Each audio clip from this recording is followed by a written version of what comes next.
como adorando el fogón, sin fuego y sin carne. De lo que vamos a hablar, con Julio Befani. ¿Qué tal, doctor? Como siempre decimos, muy buenos días, muy buenas noches, muy buenas tardes. El COVID nos tiene mal y usted se está restregando las manos. Está fresca, está fresco el momento que estamos editando este programa.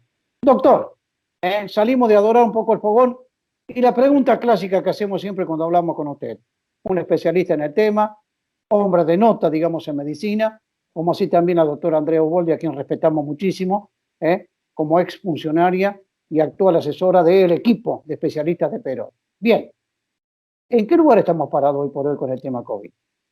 Y estamos, Alberto, en una situación problemática, muy problemática por el hecho de que vos ves que los casos no dejan de bajar, seguimos teniendo casos y seguimos teniendo un número importante de casos. Podemos decir que que la curva se está amesetando, pero vos ves que la meseta es el número muy alto el número de casos, el número de infectados, que realmente no es el número de infectados que existe, porque a ese número habría que multiplicarlo por 4, porque vos sabés que el testeo estamos por abajo de lo recomendado, de lo habitual, de lo deseado. Siempre se dice que para que un testeo esté bien hecho en número y en forma, tiene que ser menor que 10 la cantidad de positivos, y nosotros estamos teniendo 28, 30, 32% de positivo. Eso quiere decir que falta testeo y falta mucho testeo. Hay que multiplicarlo por 4, muy bien lo dice el doctor Julio Befani. Sí, yo para no ser pesimista lo quiero multiplicar por 4. Algunos dicen hasta por 7, pero dejémoslo ahí, que con eso nos alcanza, tenemos más que suficiente. Y después vos fíjate que seguimos teniendo todos estos deslices de la gente, las reuniones, las marchas, esto que yo no termino de entender. Estamos queriendo defender la presencialidad en las escuelas y hacemos marcha los padres, para que, no, entonces no entiendo ¿cómo vamos a poder defender algo si lo estamos tirando por el piso? Bueno, vamos a situarlo en un país serio. Yo no digo que la Argentina no lo sea, que la provincia no sea. El análisis corre por quien lo quiera. Me estoy riendo nada más porque veo su cara. ¿Sí? Vamos a situarnos en un país serio. En un país serio, cuando tenemos una pandemia de esta característica, cuando usted califica una región, ¿sí? No hace así al libre albedrío. Verá, Angela Merkel un día se levantó y dijo, mirá, con este estado yo tengo problemas, ¿viste? Porque salen mucho a la calle. A ver cómo los embromamos. No es así calificar, ¿eh? Son estándares internacionales, doctor, para calificar en una pandemia. No, sí, eso está todo normatizado mundialmente, es decir, ninguna definición, ninguna norma de epidemiológica se toma sin un consenso y sin definiciones científicas, ojo. Esto cuando uno habla de tasa, cuando uno habla de razón, cuando uno habla de porcentaje, cuando uno habla de población, vos fíjate que nosotros en epidemiología siempre tenemos en cuenta 3 cosas: la población, la cantidad de casos infectados y la circulación. ¿Por qué te digo esto? Porque nosotros, si tomamos alguna medida con respecto a algunas definiciones, tenemos que tener en cuenta la población que vamos a analizar. Por eso yo sostengo que, por más que digamos departamento Rosario, no todo el departamento tiene la misma población, la misma cantidad de casos y tampoco tiene la misma medio de circulación. Entonces, yo creo que si trabajamos seriamente, tendríamos que analizar regiones más chicas. Porque, por ejemplo, te digo, si yo estoy en Álvarez, donde no hay casos, o el número de casos es 1, 2, 3, ¿qué necesidad de impedirle a los chicos que vayan a la escuela? Entonces, eso, por ejemplo, te doy lo de la escuela, pero también te digo, el cerramiento de los comercios. ¿Por qué voy a someter los comercios de una región donde no hay casos al cierre a las 6 de la tarde? Si tengo que tratar de salvar a la economía. No, es lícito ir a golpearle la puerta al presidente de la República, Santiago Cafiero, como ocurrió en las últimas horas, y esto corre por mi cuenta. Lo sacaron escarpiendo a Perotti para que recalifique Rosario y Gran Rosario y habilite más circulación. ¿Es lícito esto en medicina? ¿Es lícito en salud pública, doctor? Si analizamos los números, nos tenemos que atener a las definiciones que están para todo el país y a partir de ahí se toman las decisiones. Entonces, no es una cosa que voy a pedir que modifiquen las definiciones para que yo pueda abrir un club. O, por ejemplo, Alberto, quiero modificar un número. ¿Para qué? Para que pueda jugar este fin de semana Unión y Colón, como hizo Central y Newell. Entonces, a ver, vamos a defender una cosa y a hundir a otra. Yo creo que tenemos que medir a todo con la misma vara. O sea, si vamos a medir la cantidad de casos, las definiciones que tomamos, la circulación que vamos a permitir, tomémosle para el fútbol, para el comercio, para la carnicería, para la panadería, para todos igual. Bueno, dígame una cosita. Yo le hago dos últimas preguntas. ¿Clases sí o clases no? Para mí, depende del lugar donde estoy analizando. Habría algunos lugares, creo yo, algunas localidades pequeñas que podrían tener clases tranquilamente, como en su momento hizo la ministra de Educación, cuando te acordás que permitía en el norte algunas localidades, algunas escuelitas rurales que podían ir a la escuela, que eran pequeñas localidades. Entonces, ¿por qué no lo hacemos acá? ¿Por qué no lo hacemos en el departamento Rosario, en el departamento San Lorenzo, donde hay lugares que no tienen caso? Bueno, ahora sí. No tenemos vacuna. Público y notorio, la producción no alcanza, los dueños de la vacuna, por ejemplo Pfizer y compañía, se las han acaparado todas, las tienen en Estados Unidos. Ahora hay un ida y vuelta que probablemente traigamos o vamos a firmar un acuerdo con China y con Rusia por otro lado para producir aquí en el orden local. Digamos, hoy se firma el acuerdo, que no debe ser tan fácil firmar un acuerdo de esa naturaleza, donde hay muchísimos intereses políticos y económicos. ¿Cuándo tendríamos lista esa producción local para abastecer a la población de nuestro país? Bueno, vos fíjate que nosotros tenemos institutos, como es el Instituto Maiztegui, que actualmente está fabricando la vacuna para la fiebre hemorrágica y estaba preparada para fabricar la vacuna de la fiebre amarilla. O sea que con algunas modificaciones y una escasa inversión, ese instituto no sé cuáles son las condiciones para fabricar, pero podría tenerse en cuenta para fabricar esta vacuna. Pero no va a ser inmediatamente, Alberto. Esto por lo menos 4 a 6 meses como mínimo para poder empezar a fabricar. Hay que poner muchas cosas a punto. Me despido de usted, doctor. Y mientras estaba el perrito enojado, no sé si se enojaba por falta de carne, falta de comida, falta de alimento, pero andaba, el perrito lo escuchaba ladrar. A mí no me molesta, ¿eh? Mire, yo tengo uno acá al lado, mira que me hace compañía una canche. Dígame, repetimos, ¿cuáles son las medidas inmediatas en tanto venga la vacuna y en tanto los tengamos que seguir cuidando a rajatabla?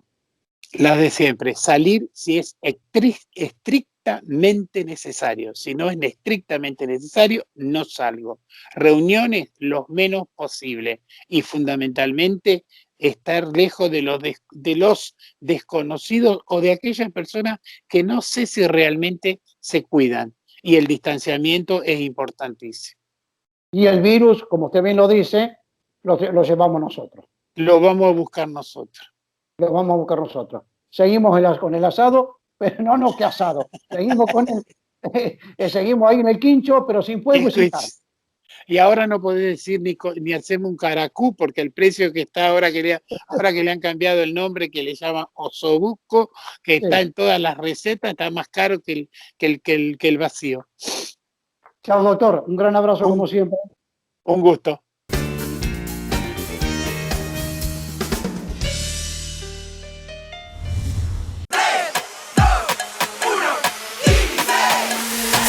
los 6 pasitos. A la suerte hay que ayudarla. Con el Kini estás a 6 pasos de tus sueños. ¿Qué esperás para cumplirlos? 6, 5, 4, 3, 2, 1, Kini 6.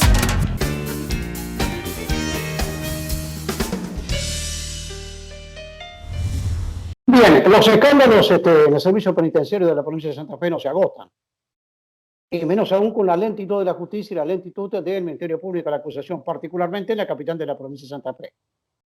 El doctor Martín Maceo ha sido prácticamente un columnista nuestro, es abogado patrocinante, de más de una víctima en el servicio penitenciario.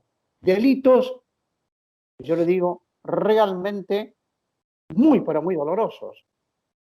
No solamente acoso sexual, que ya es un delito, sino también violencia sexual, con acceso carnal han sido denunciados. Y en 2 oportunidades hemos hablado, entre los tantos casos que él lleva adelante, de una joven o una señora, Claudia la vamos a denominar, de Coronda, y FM, también de la zona, que han denunciado esto. Doctor, como siempre decimos, muy buenos días, muy buenas tardes, muy buenas noches, en plena pandemia. ¿Cómo está la situación de estas 2 mujeres, estas 2 agentes penitenciarias que denuncian violaciones con acceso carnal y le apuntan directamente a altos jefes superiores de la repartición? ¿Cómo le va? ¿Qué tal, Alberto? Gracias nuevamente por la comunicación y por el tiempo que le dedicas en tu programa a estos casos tan, como vos dijiste, tan graves, tan preocupantes y de lo grave que son. Hay casos, ha habido casos en donde las víctimas han intentado quitarse la vida, como para que El caso de Claudia, que lo hemos relatado hace meses atrás. ¿Sí? De lo fuerte de estos delitos, no es un abuso, un hecho aislado, y que no, esto la acompaña a las víctimas durante el resto de su vida. Respecto de este caso de Claudia, te voy a hacer referencia a los fallos que hemos podido obtener, porque como vos dijiste, el MPA se ve que está muy, muy dormido, en el foro laboral, y la semana pasada se obtuvo una resolución de Cámara que hizo lugar nuevamente al pedido de esta parte de que la provincia responda por los gastos médicos y el tratamiento psicológico psiquiátrico que debe afrontar la víctima, con un fundamento importante y que debe sonar algunas alarmas en el servicio penitenciario, porque en el mismo se hace referencia a los indicios de la causa.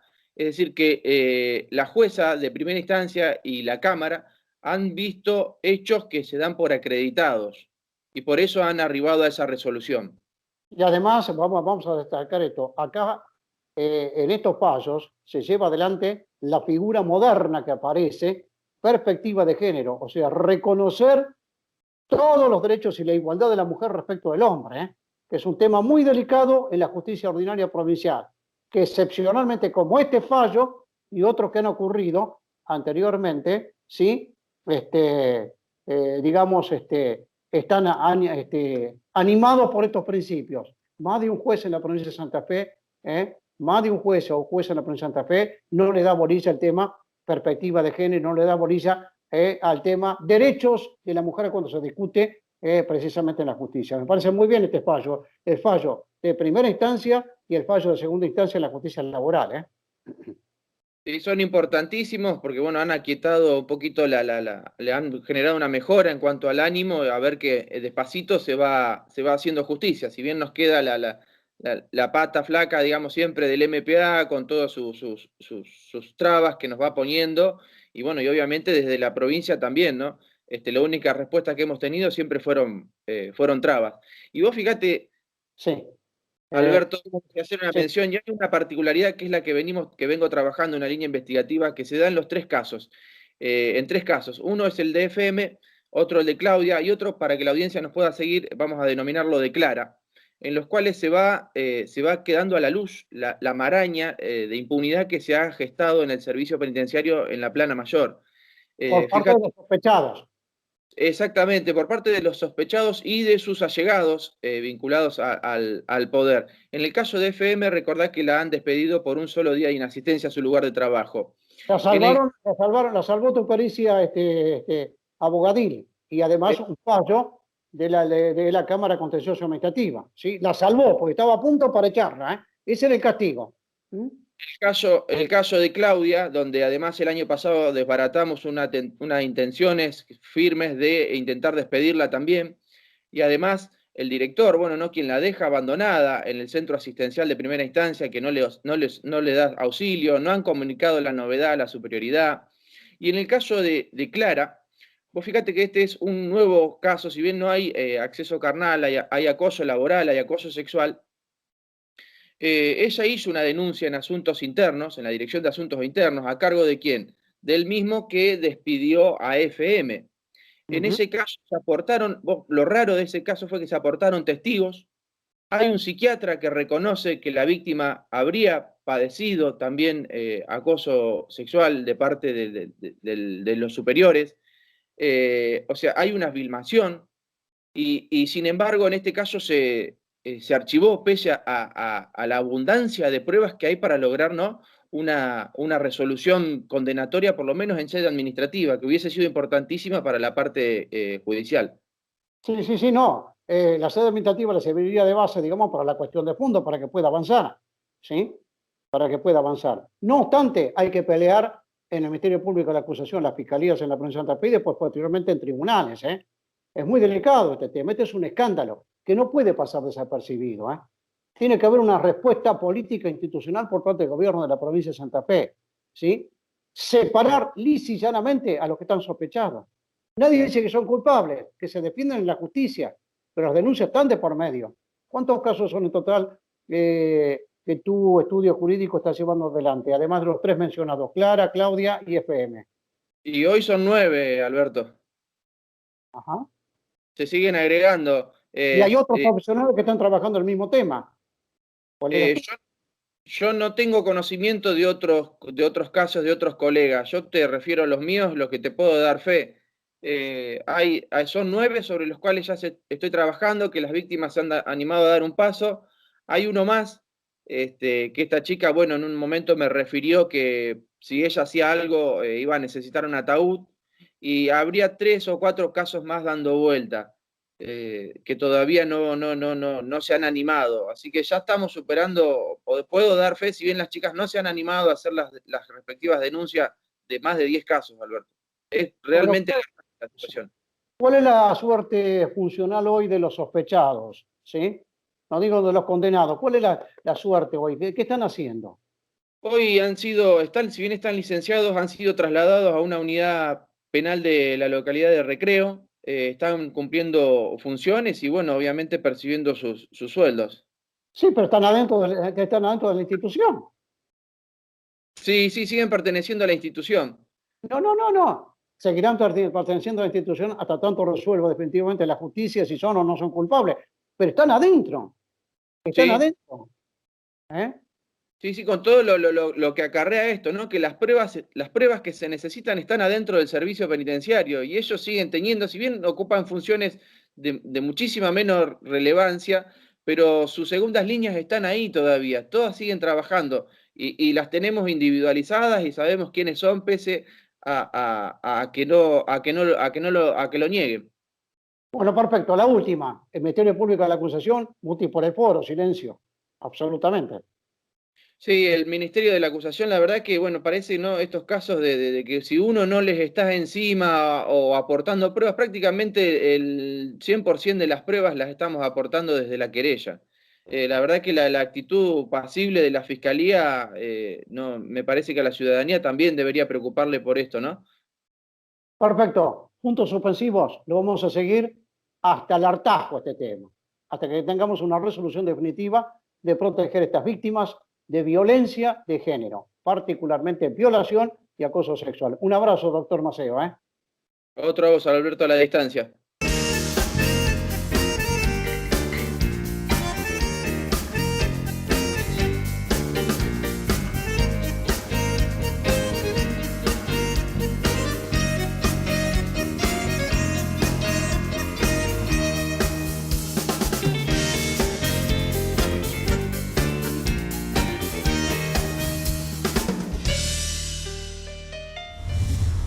Y vaya si es importante en la provincia de Santa Fe todo lo que refiere al tema de inseguridad y al tema víctimas de la violencia en territorio santafesino.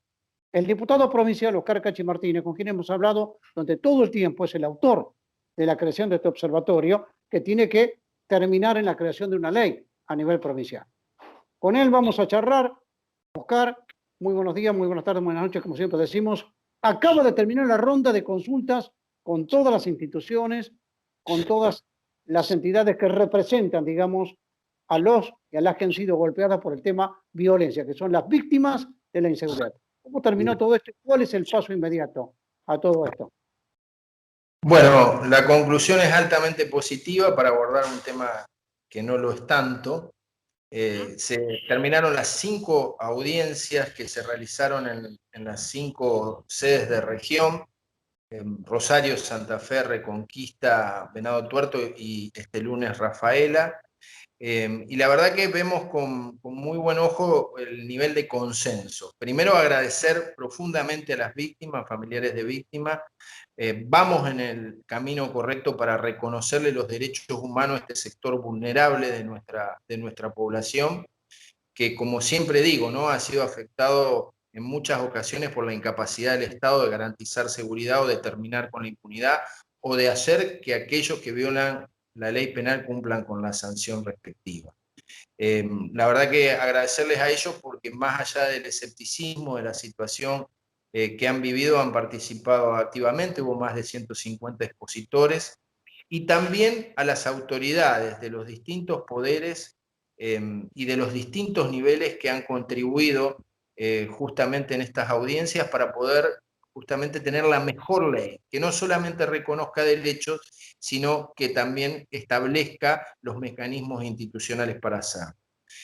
Algunas de las conclusiones. A ver, vamos con las conclusiones. Sí, una de ellas, la necesidad de que haya un registro. Como el gobernador dijo que existe en materia de víctimas de violencia de género, que haya un cruzamiento de datos entre el sistema judicial, entre el Ministerio de Seguridad, entre justamente el sistema hospitalario y el Ministerio de Desarrollo Social, para que tengamos en la provincia claro quiénes son víctimas y no que suceda como ahora, que solo tienen respuesta a aquellos que, bueno, que logran repercusión pública en sus casos o que tienen la capacidad o los recursos económicos para poder conseguir esa atención de parte del Estado. Segundo, la necesidad de que el Estado le brinde protección desde el punto de vista jurídico. No podemos seguir en una provincia donde se le brinda a un abogado aquel que ha cometido un delito o es imputado y no a la víctima que está en esa situación por una circunstancia no querida. Tercero, la necesidad de construir empatía. Los funcionarios judiciales, el poder legislativo, los defensores, los fiscales, todos los intervinientes con la víctima deben entender que el reclamo de la víctima es producto de una situación no querida, y esa necesidad nosotros la vamos a plasmar a partir de una cláusula que obliga, así como con la ley Micaela, a que determinados funcionarios se formen en los derechos de la mujer y la necesidad de abordar la problemática de género. Queremos también que la ley establezca una formación de todos los ámbitos vinculados con las víctimas para que sepan cuáles son sus derechos y efectivamente, digamos, el reconocimiento de los mismos. Tercero. A ver, Oscar, es importante esto. Estamos hablando de la resultante, digamos, de toda esta discusión que se ha hecho, más que discusión, consensos, opiniones en las 5 regiones de la provincia de Santa Fe. ¿Qué tiempo material va a llevar para que esta ley sea una realidad en tratamiento en la legislatura de la provincia de Santa Fe? Bueno, nuestro desafío, nuestro objetivo y nuestro compromiso con las víctimas es que podamos tratarlo en el transcurso de este año y podamos antes de fin de año poder lograr esta ley. La verdad que yo tengo que reconocer a todos los bloques y a todos los legisladores por habernos acompañado en su momento con las denuncias. Recordarás que hicimos producto de la liberación de presos condenados por delitos graves, bajo la excusa del COVID y sin haber brindado la participación a las víctimas. Tengo que reconocer por haber aprobado justamente el observatorio y por haber participado en estas audiencias. Y hay hechos que nos alientan, digamos, no solo la participación de todos los bloques, sino también el discurso del gobernador del día sábado, que fue en la misma dirección. Yo creo que ha habido un trabajo muy serio de parte del secretario de Justicia, Gabriel Somaglia, que lo ha incorporado incluso en los consensos que los 3 poderes tienen que llevar adelante para mejorar el acceso a la justicia. Estamos hablando justamente de equilibrar a la justicia. Y agradecer, por ejemplo, al fiscal general, que, bueno, que en audiencias públicas ha dicho que es hora de que la víctima ocupe el mismo lugar en el proceso que hoy se le otorga al imputado.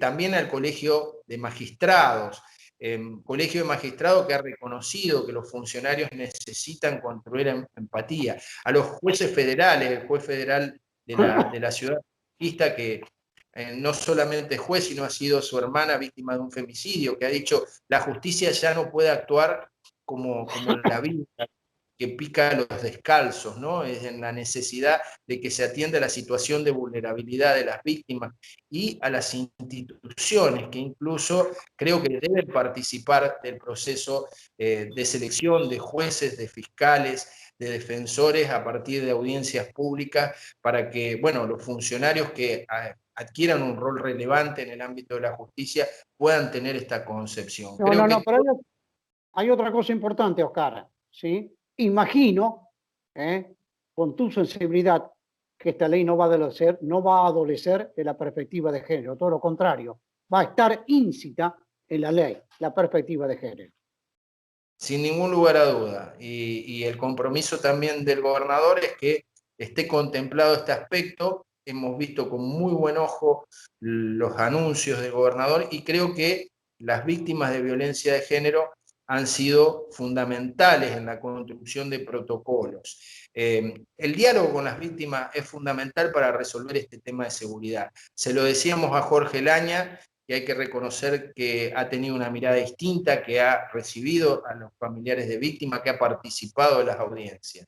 Es muy importante escuchar a aquel que ha sufrido el delito para ver cómo podemos actuar en contra de él. Y allí vuelvo a rescatar parte de las audiencias donde pudimos acercarle al ministro dos proyectos que para nosotros son esenciales: el establecimiento de la prisión preventiva cuando el que comete un delito usa o porta armas. Realmente es una situación de peligrosidad procesal y debe habilitarse la prisión preventiva, lo mismo que en violencia de género, aquel que viola las perimetrales o que no cumple con los deberes de exclusión que pueda ser pasible de prisión preventiva. Creo que todos nos hemos sensibilizado con lo que pasó en la localidad de Recreo, pero es una constante, digamos. Más allá de las órdenes de las perimetrales, cuando éstas se violan, evidentemente, si no actuamos en consecuencia, terminan lamentablemente en muchos casos en femicidio a partir de estas modificaciones. Por eso, realmente ha sido un proceso enormemente positivo. Y como decíamos con Faría y como lo charlábamos con el secretario de Justicia, nuestra vocación y nuestra intención era poder construir un diálogo y construir consensos y poder escuchar a todas las voces. ¿Para qué? Justamente para que puedan fortalecer esta ley. Y la verdad es que la Cámara está dispuesta a que, bueno, nuestros proyectos puedan ser modificados abordando todos estos aspectos que fueron señalados durante la audiencia.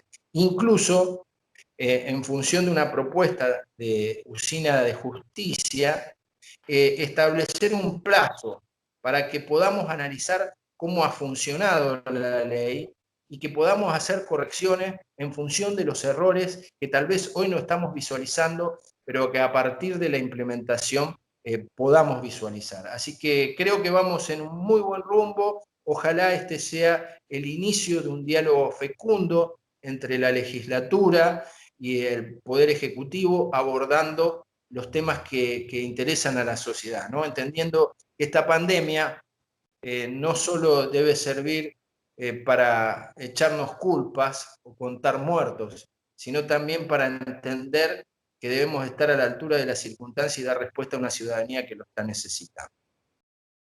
Agradezco infinitamente. Me queda un tema pendiente para la próxima. Estamos discutiendo tarifas a nivel nacional, que es una problemática que se da en otros distritos, como por ejemplo Buenos Aires, pero Santa Fe, que no está atada a esas decisiones, sino que tenemos nuestra propia empresa. Vamos a hablar en su oportunidad, en la próxima probablemente, del tema tarifa. Te doy un gran abrazo, Oscar. Con todo gusto, hemos participado en las audiencias de la EP y hemos planteado la necesidad de que no aumenten más allá de los salarios. Podemos explicar las razones y incluso contar el proceso histórico que se ha dado en provincia y nación. Te agradezco esta posibilidad, un saludo enorme y afectuoso a cada oyente y a cada televidente de tu sitio. Gracias, muy amable, Oscar, ¿eh? Gracias a vos.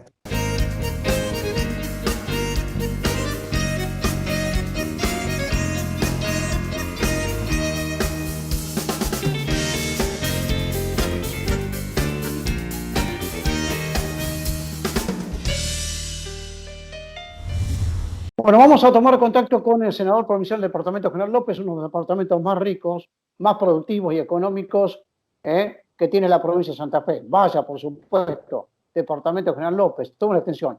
Si hoy estuviéramos en Europa, sería prácticamente un estado provincial totalmente independiente. Y no vaya a ser que se le ocurra independizarse de la provincia de Santa Fe. El doctor Lisandro Enrico. Lisandro, buen día, buenas tardes, buenas noches, como siempre decimos nosotros. Qué importancia que tiene, qué riqueza productiva y económica tiene ese departamento General López, ¿eh? No tiene nada que envidiarle ni a Rosario, ni a Santa Fe, a nadie, ¿eh? Sí, Alberto, la verdad que General López es un departamento que está tocado con la mano de Dios, con su tierra, ¿no? Son tierras muy fértiles, que permiten mucha producción y sobre todo de gente de mucho trabajo. Son 31 localidades bastante ordenadas, también tenemos problemas, ¿no? Pero digo, yo comparaba, ayer estuve en el Gran Buenos Aires, en la zona de San Martín, de Bulón. Claro, ahí no hay empleo, no hay trabajo y se hace más difícil este momento económico. Y en esta zona del interior del país y el interior santafesino, el campo ayuda muchísimo. Así que es una zona importante de nuestra provincia, claro que sí. No, yo te decía, y recién mencionaste el tema del campo, hay que sacarle sombrero al gringo del campo, ¿eh? Hay que sacarle sombrero, ¿eh? ¿Cómo han laburado? Nunca dejaron de trabajar en la pandemia. Esto es muy bueno decirlo, ¿eh? Y los propios indicadores económicos y productivos de la provincia así lo marcan. Nunca se detuvieron, 99,9% estuvo activo. Ni hablar, por supuesto, donde se descarga, digamos, toda la riqueza productiva, que son los puertos del Gran Rosario en San Lorenzo, que son los mayores puertos de América Latina de exportación. Y eso se cobra en dólares. Y además les vendemos al mundo alimentos. Esto es muy bueno destacarlo, muy bueno destacarlo. En tu caso particular, como hombre político, ¿sí? Y además representante del Departamento General López, presidente de la Convención Provincial de la Unión Cívica Radical. ¿Qué significa esto? Bueno, la verdad que primeramente una alegría para mí y un honor, una responsabilidad muy grande tener que llevar adelante la conducción del órgano máximo de la Unión Cívica Radical a nivel provincial, la convención. La convención la componen 60 convencionales de toda la provincia, de todos los departamentos, y es un poco el órgano que define las alianzas, los acuerdos, pero sobre todo es la que marca los lineamientos políticos de un partido. Por eso es muy importante, yo hice hincapié en trabajar ese aspecto. ¿Qué queremos? ¿Qué es lo que el radicalismo va a sostener, va a defender, por lo cual va a trabajar? ¿Cuál es su base y su opinión, su posición sobre los temas más actuales que atraviesan a la sociedad argentina y santafesina? Así que bueno, eso se dio el día viernes pasado y estamos ya preparándonos para trabajar en el medio de una cuestión también que ya están cerca las elecciones. Estamos a un mes de presentar las listas, Alberto, con lo cual todo un proceso de mucho debate, pero bueno, hay que afrontarlo. Bueno, sí. Que se posterguen un mes, que se retarden un mes, las elecciones se vienen de término medio a nivel provincial y a nivel nacional. ¿Cuál va a ser la estrategia de ustedes como radicales? Armar un frente con todos en la provincia de Santa Fe, como se pretendía oportunamente, que el IPCHI, hoy convaleciente de una enfermedad y ojalá que se recupere prontamente, era medio reacio. ¿Ustedes están en esa tesitura? A ver, esa es una idea que nosotros como partido le aportamos al resto de los partidos, es decir, nosotros nos parecía que la mejor manera de enfrentar esta elección es tener una dirigencia política que pudiera armar, organizar, ponerse de acuerdo en los temas que hay que defender como partidos de Santa Fe. O sea, ¿en qué podemos poner un acuerdo? Socialistas, radicales, el PRO, el PDP, todos los partidos para tener un concepto, es una elección de legisladores nacionales. Claro que para que esa idea que el radicalismo propuso germine y tenga vida, obviamente hace falta que también los otros partidos políticos la acepten. Y ahí es donde nos encontramos con algunas resistencias, sobre todo el socialismo, que tenía una mirada distinta, el propio Pablo Hafkin. Con lo cual la idea quedó un poco, yo diría ahí, latente, pero que no avanzó mucho. Y se habían perfilado dos caminos. Por un lado, el espacio del Frente Progresista, con Miguel Lifchitz a la cabeza, ahora que ya no va a poder ser candidato por ahora, no sabemos, son pocos los días que quedan para presentar las listas, con muchos radicales, entre los que estamos nosotros, nuestro espacio, socialistas, demócratas, y otros radicales que venían también con la expresión de Cambiemos en Juntos por el Cambio, junto con el PRO. Ese es el panorama actualmente, Alberto. No hay una definición que yo te pueda decir, va a ser esta. Así que vamos a ver, esto, lo que pasa a partir de ahora, Alberto, de esta semana en adelante, es muy importante porque es lo que va a definir realmente cuál es el marco de acuerdo que se va a dar, el marco de alianzas, porque ojo que el gobierno puede posponer las elecciones, en la fecha de la elección, del comicio, pero todo lo previo, presentar las listas, etcétera, está corriendo el plazo ahora. Bueno, hablando de política, ¿cuál es tu opinión respecto de la apertura de las sesiones ordinarias en la legislatura por parte de Perotti? ¿Qué imagen deja política e institucionalmente el gobernador de la provincia de Santa Fe? Creo que todavía hay muchas cosas que trabajar del gobierno provincial, atravesado por la pandemia como está. Yo le veo que tiene dos problemas. Primero, un gran problema de relacionamiento con los sectores opositores, con los intendentes. Ayer escuchaba a muchos intendentes que tuvieron una reunión de Zoom con el gobierno y salen como diciendo ¿para qué nos convocan? O sea, es como que no hay un buen relacionamiento, no hay una agenda de temas prioritarios y obviamente hay un sesgo de discriminación muy grande, mientras quizá el gobernador está en otras cosas, algunos vivillos de la política, algunos funcionarios de segunda línea juegan a llevarle a un pueblo del Partido Justicialista 10 millones de pesos y a una ciudad de al lado más grande que porque es del Frente no es justicialista, no le dan nada. O sea, jugando a esas miserias que tienen algunos funcionarios, sobre todo el Ministerio de Marcos Corach, de Gestión Pública. Entonces, lamentablemente eso es lo que poco empaña la agenda política del gobierno de Perotti. Bueno, como senador te vemos recorriendo palmo a palmo, digamos, todo el distrito, todo el departamento, ocupándote de todos y de todas, concretamente, si hace falta un acceso, si hace falta el mejorar de una calle, si hace falta mejorar el edificio de un establecimiento educativo, si hace falta mejorar un inspector. Pero además hay temas que te ocupan permanentemente. Por ejemplo, hay un proyecto que estás trabajando, ¿cuál es? Que los presos y detenidas también en las cárceles de la provincia de Santa Fe de ninguna manera estén ociosos. El ocio es malo para todos, particularmente cuando está cumpliendo una pena. Que de ninguna manera están ociosos. ¿Cómo está este tema? Bien, es una ley que estamos impulsando, Alberto. Lo que estamos buscando es justamente lo que vos planteás. Es que, de alguna manera, poner límite a esto que en Santa Fe se generó con la cantidad de presos que hay, de que se los encierra, están haciendo una vida absolutamente de no hacer nada, de estar en el pabellón, en la celda y a veces en el patio, pero es todos los días celda, pabellón, patio, celda, pabellón, patio. No hay, desde el Estado, gran cantidad de programas de formación laboral, de trabajo, y sobre todo no existe la obligación de que el preso trabaje. Y eso es algo que en Argentina sí hubo. La República Argentina tuvo en su momento, y Santa Fe tuvo en su momento, una conducta, una línea en donde los presos tenían que trabajar. Mientras estaban presos tenían que cumplir labores. Estaba en nuestro Código Penal y estaba. De hecho, la cárcel modelo de Coronda, Alberto, responde un poco a esa lógica. Fue una cárcel pensada con talleres anexados. El preso trabajaba. Vos sabés que gran parte de la producción de ladrillo de la ciudad de Coronda está hecha con la mano de obra de los presos. Había un trabajo, había una formación laboral. Eso se fue dejando, lamentablemente al preso se le fue dando como derechos y menos deberes, y terminó siendo un lugar donde se amontonan personas. Hoy en Santa Fe tenemos 6.900 presos aproximadamente. 6.900 presos distribuidos en 11 unidades carcelarias. De esas 11 hay 2, Coronda y Piñero, que tienen el 70% de estos 6.900 presos. O sea que cerca de 5.000 están en Piñero y Coronda. El resto están en otras unidades pequeñas de 100, de 200 presos. Básicamente, en los últimos tiempos el Estado, ¿qué ha hecho? Ha invertido en capacidad carcelaria, en espacios carcelarios, celdas y pabellones. Pero no se ha invertido en los talleres, el equipamiento, los dispositivos de trabajo. Entonces, no hay ninguna resociabilización posible porque están todo el día sin hacer nada, salen peor de lo que entran, y como se dice, es así. Entonces digo, ¿qué estamos hablando? Una ley con un plan quinquenal donde el Estado empiece, como lo hacen muchos estados en el mundo, empiecen a invertir en qué hacen los presos mientras están cumpliendo la condena. A eso apunta la ley.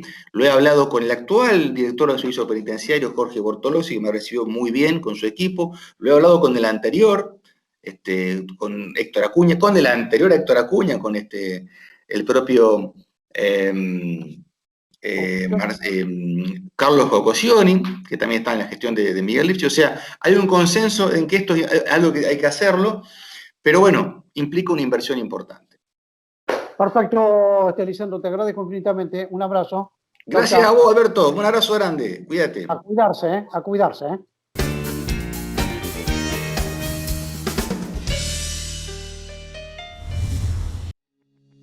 El Gobierno de Santa Fe y el Banco de la Nación Argentina acuerdan un programa de financiamiento histórico para los que producen y para los que generan trabajo para los santafesinos. Es el financiamiento más importante que recibe la provincia de Santa Fe en un acuerdo con Banco Nación en su historia. Generar un país más federal, sin duda que es integrarlo territorialmente y equilibrarlo poblacionalmente. Y eso ocurre cuando se generan oportunidades para nuestra gente en el lugar donde nació. Santa Fe Provincia.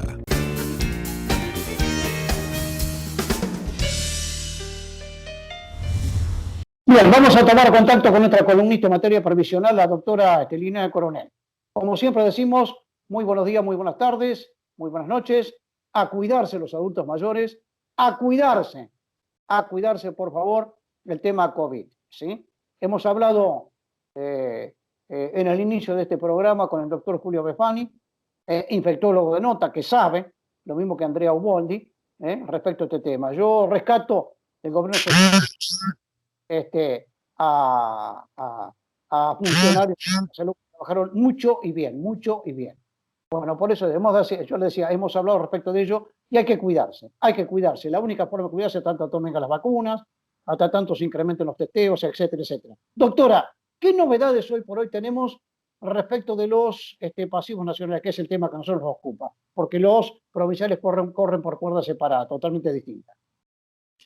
Buen día, buenas tardes, o el horario que nos vean para todas y todos.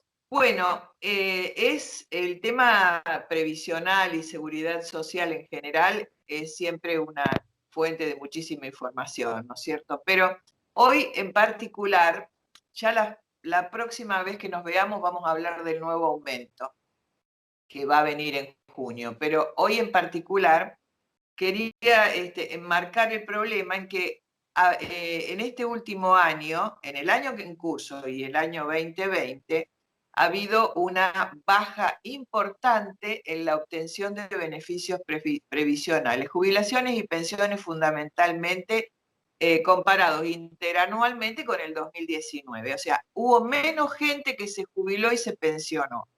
Bueno, ¿a qué se debió esto? Cuando siempre digamos, se incrementan la adquisición de beneficios por el envejecimiento de la población, en el último tiempo hubo una merma. ¿A qué se debe? A la dificultad que ha habido por los cambios en nuestra vida profesional y en la vida de la administración, de la ANSES, la dificultad para acceder a la atención. No es que no haya gente que se quiera jubilar, ni haya gente que se haya quedado viuda y tenga que adquirir, o viudo, y tenga que adquirir una pensión, sino que esa baja se debe a la dificultad que hubo, porque ANSES estuvo mucho tiempo cerrada, porque no hubo atención presencial y porque hubo un gran déficit en la atención virtual, que se la vende a la atención virtual como la panacea, que yo creo que la tiene que ser, porque yo, si hubiera atención virtual, no saldría de mi escritorio y estaría todo el día haciendo cosas por internet, pero no está funcionando correctamente.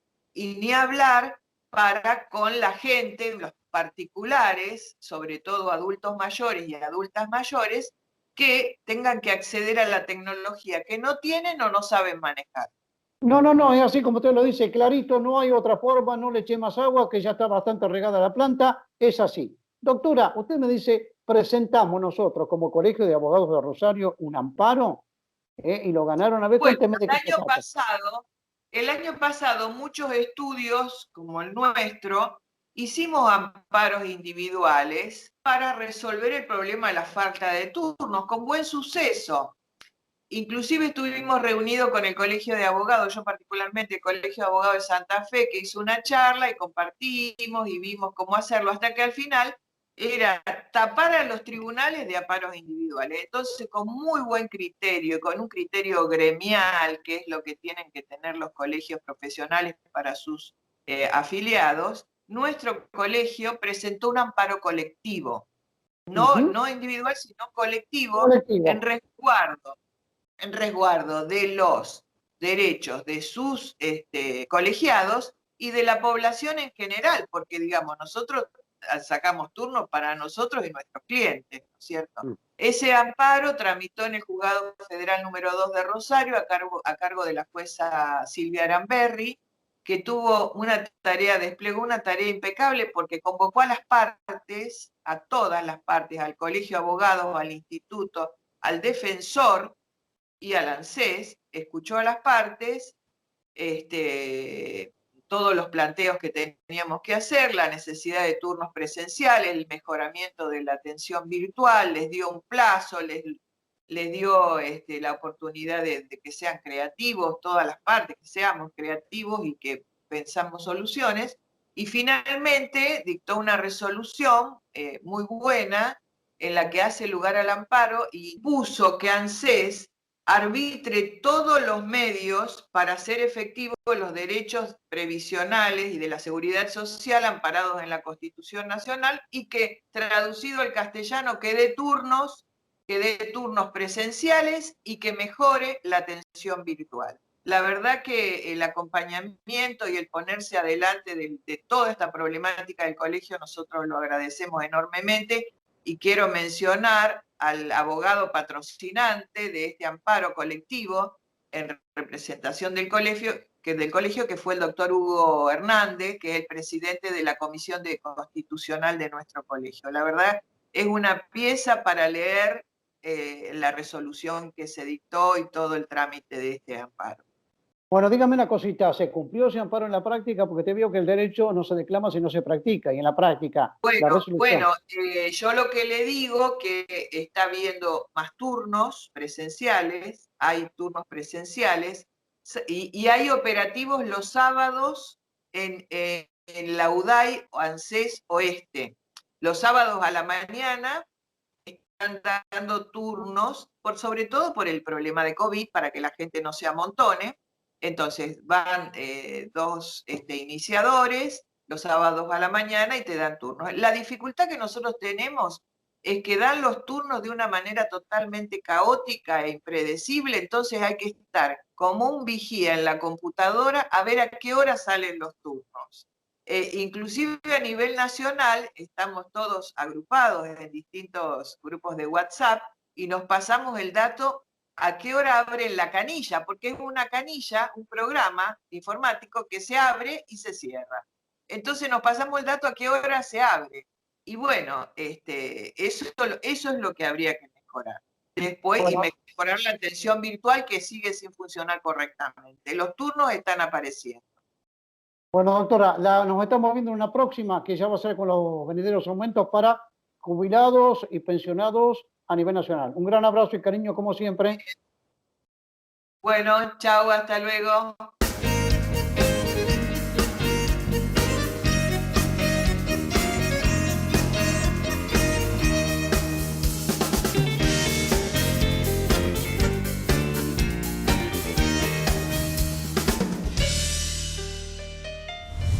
Estamos cerrando el programa, Celina Chicutini, la anteúltima información política, periodística de la capital de la provincia. Celina, la vida continúa y las enfermedades dolorosamente también, además del COVID. ¿Qué pasa con el IAPO, un número tan importante de afiliados que tiene y afiliadas en la provincia de Santa Fe. ¿Qué pasa con el IAPOS? Mira, hay una resolución del año pasado, la resolución 183 que envía Raúl Lamberto, quien está a cargo de la Defensoría del Pueblo. Esto fue 17 de julio del año pasado, se le pide respuestas justamente al IAPOS y a la ministra de Salud, ambos están al tanto de lo que se les está pidiendo. Hay un gran recorte desde principios, estamos hablando enero 2020, gran recorte en lo que son los beneficios de excepción, en gente que tiene diabetes, en medicamentos oncológicos, HIV. Es tremendo lo que está sucediendo en el IAPOS. ¿Quién lo maneja? Esto está totalmente terciarizado, el Colegio de Farmacéuticos. O sea que cuando hablamos de recorte significa que el afiliado o la afiliada que tiene este tipo de excepciones, porque son enfermedades críticas y perdurables en el tiempo, tiene que meter la mano en el bolsillo y pagarse él el medicamento, o ella el medicamento. ¿Es así, Celina? Exactamente. Hay un beneficio que es, como vos bien decís, el beneficio de excepción, que normalmente están los medicamentos en plan 26, y esto significa un 70% de descuento, salvo aquellos. También hay una bajada de línea que solamente se les va a mantener a aquellos que tengan el carnet de discapacidad. A ellos sí se les va a mantener al 100%. Mientras tanto, te están sacando aquellos que necesiten medicación para un EPOC, para los que son oxígeno dependientes, medicaciones complicadas que hacen que ellos puedan vivir más. Bueno, los oncológicos, leche materna. Esto es totalmente... Es una locura y es una herejía y un desprecio al ser humano y un desprecio al aporte que es importantísimo que hacen los y las afiliadas en la provincia de Santa Fe. Son las obras sociales más caras del país. Celina, ¿qué pasa con el tipo vos sabés que encima es la única que directamente terciariza. ¿No? A ver, todos compran los medicamentos para que se salga más barato y salen a licitarlo. Esto hace sanatorios, hospitales, lo hacen obras sociales de Córdoba, Entre Ríos, de propio Buenos Aires. Acá IAPOS no lo hace. Mientras que otras obras sociales, por supuesto, que lo hacen para que salga mucho más económico. Le entrega todo al Colegio de Farmacéuticos. Vos mandás al 0800 o consultando por WhatsApp, te atiende una persona del Colegio de Farmacéuticos, no de IAPOS. Los médicos auditores no son de IAPOS, siguen siendo del Colegio de Farmacéuticos. 7.000 millones es lo que recibe. Este año seguramente 9.000 millones. Celina, ¿qué pasa con el tema conectividad? Y aparece una empresa prestadora hipotéticamente en una licitación que ha habido respecto del tema conectividad. Sí, es la firma Air Computer que ganó la licitación, por supuesto, del gobierno nacional en esta posibilidad de 633.000 netbooks que van a volverse a distribuir. Fueron 4 años que no se distribuyeron en la gestión anterior de Mauricio Macri, eso directamente quedó varado. Ahora a través de lo que es el plan federal Juan Amanso, que es este tema de que, a ver, Omar Perotti había mencionado, acá hay una brecha, los conectados y no conectados. No, no es así. Hay que tener el aparato, hay que tener la tecnología. No es salir y tirar 4.000 kilómetros de fibra óptica como algunas personas en el Ejecutivo lo están mencionando. No, tenemos ese tirado de fibra. Tenemos los tendidos en Santa Fe, pero también necesitamos el aparato tecnológico. Esto es lo que está haciendo el Gobierno Nacional y, como dijimos, sale ganadora para fabricar 30.000 solamente. Esta empresa es Air Computer de Rosario. Carlos y Sergio Airoldi son los propietarios y van a poner nuevamente en marcha su planta que está en Alvear, que obviamente estaba parada. 30.000 netbooks en 4 lotes de 7.500, junto con otras 9 empresas a nivel del país que van a estar haciendo que han ganado esta licitación. A ver, Celina, el gobernador de la provincia en los últimos días estuvo en Buenos Aires tratando de negociar, de reconsiderar lo que significa la calificación de esta ciudad de Rosario y de San Lorenzo. Lo sacaron escarpiento, le dijeron andate a tu casa, estas calificaciones son a nivel internacional. ¿Qué puede ocurrir el próximo lunes? ¿Va a haber clases en Rosario, en San Lorenzo, en el Gran Rosario el próximo lunes?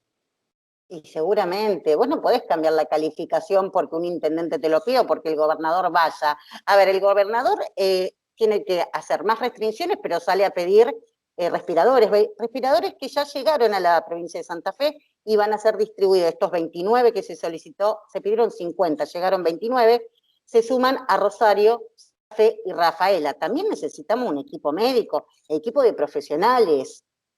Entonces salimos a pedir muchos más respiradores y no me quiero olvidar esto el año pasado cuando el uso del respirador lo necesitaban muchísimo, tanto en el conurbano como en Cava.